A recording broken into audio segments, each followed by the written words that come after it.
All right.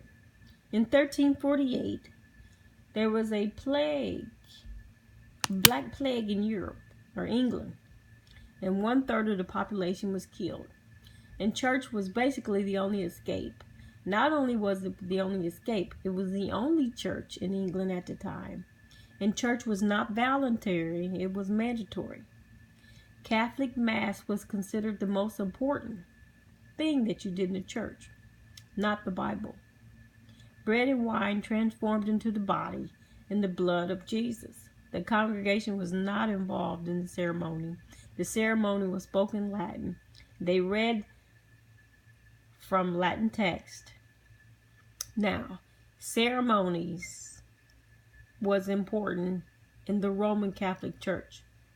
That's what was important to them. That's what they still preach today. Okay, let's go to John Wycliffe. He was a Roman Catholic preacher. He decided to translate. And as he translated the Bible, he found out the Bible was actually the teachings, and the church had gotten it wrong because the church made it seem like it was the church first and then the Bible. He wanted an English version to understand it in their language using their terminology. They didn't have a printing press at the time, so things were written by hand, and it was teaching people to think for themselves. So it would take like 4 months to print the Bible out by hand. So anyway, it undermined the power of the church. John Wycliffe died in 1384, and the church sent out repressive measures to stop the English version of John Wycliffe, which really didn't work because there was a lot more copies going out, and once he died, it like doubled. But it never grew strong enough to threaten the power of the bishops. So the bishops from time to time would go around, capture people who had the English version and burn them based on the canon law. Okay, the first version of the Bible appeared in English in 1380 from the Roman Catholic Church.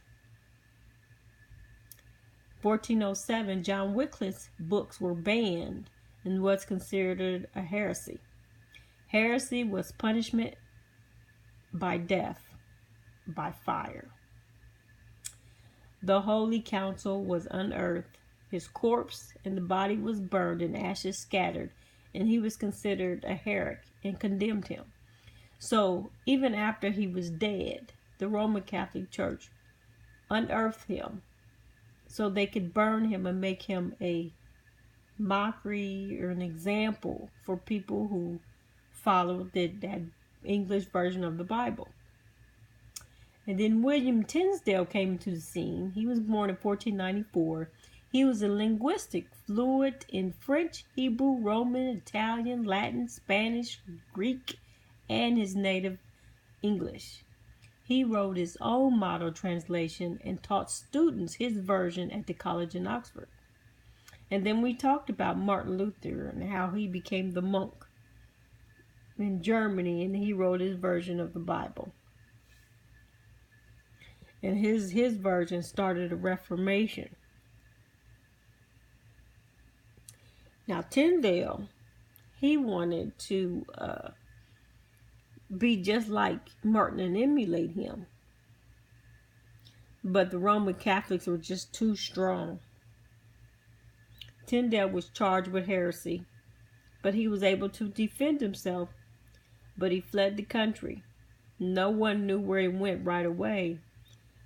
Some believe that he continued to write his books, and then later on they found out they did, but he was writing them under an alias name. He was the one that took Martin Luther's German version from the Greek version, translated it. So in 1526, he wrote his version in English using poetry that was earthy and direct, which was very different from the Catholic Church's writing. It diluted the church's power by replacing words like priest with elder, charity with love, and etc. He did a lot of that. The Bible was small, so you could sneak it into other pages, and you can have it in your hand. It was sold on a black market. It was publicly burned, and people using the text were arrested and burned at the stake if people found out. He ended up in Belgium. Now, the book still ended up being printed, because what happened when they would send books over to England, his book would be in pages of other books. And as it got to England, they put it back together. So in 1535, Henry Phillips met Tinsdale by pretending he was interested in his book. And they had dinner. They sat down and talked about how they would collaborate on a book. But there was a knock at the door, and he had been set up. Henry Phillips had him arrested. He was put in solitary confinement for 500 days. In October 1536, he was hanged. He prayed to the end. After his death, the Bible became legalized in England. Now, you have Henry VIII came in power. And his wife was not able to give him an heir to the throne. He was only having daughters.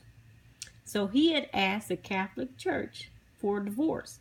They refused. So he had to find a church that would grant him divorce. He didn't have any luck. So he ended up having his own church, and he became the head of his church. So the wrath for not granting his wish, he began shutting churches down all over town. So Archbishop Cranmer, in charge of the transformation for Henry's right-hand man, he wanted the church to be Protestant. So he had Protestant ideas. So there's a Bible written by Thomas Matthew, which is the alias Tinsdale, was the Bible they began to use in the churches. So in 1538, a new version came out, adding more political views, less Catholic. Everyone was forced to buy it, and they were encouraged to read it. The purpose of reading the book is that you didn't need a clergy or priest. You could read the book on your own. Henry VIII was more conservative, and he was more into the Roman Catholic, but he needed things to be done. And by the time he was ready to change it, he had already died. His son came into power, and then he died shortly after. And then his sister Mary came into power.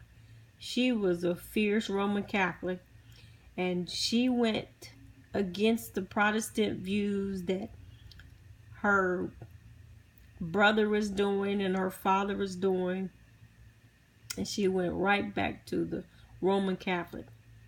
She even had 300 Protestants burned. That's why they called her Bloody Mary.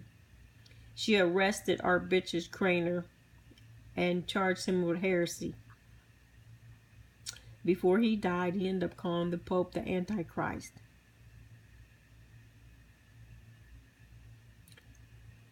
The issue began because her church was Protestant in doctrine. So the church became Protestant in doctrine and English text, but contained Catholic rituals. She tried to compromise, but it was not well received by the faithful. So they were no longer headed by the Pope, but they became headed by the church. And I guess the Episcopal religion came out of this also. Okay. So King James came in rule around this time, and he wanted a Bible. And the Bible that he was using, or had people scribe, he used 3 Bibles. He used the Geneva Bible, which was written by a Roman Catholic priest. He used the DOUA Bible, which was written by a strict Catholic priest. And he used the Bishop Bible, which was the Bible inspired by Pope Damascus, commissioned Jerome to translate this Bible into using sense for sense instead of word for word. So reading 3 of these versions allowed people to come up with several different religions. Now, let's go back to King James of Scotland. He called a conference of several people that lasted 3 days to try and unite the religions. One of the Puritans suggested a modern English version of the New Bible that would unite all religions and establish a new church with the same Christian rituals. Now let's go to part 2.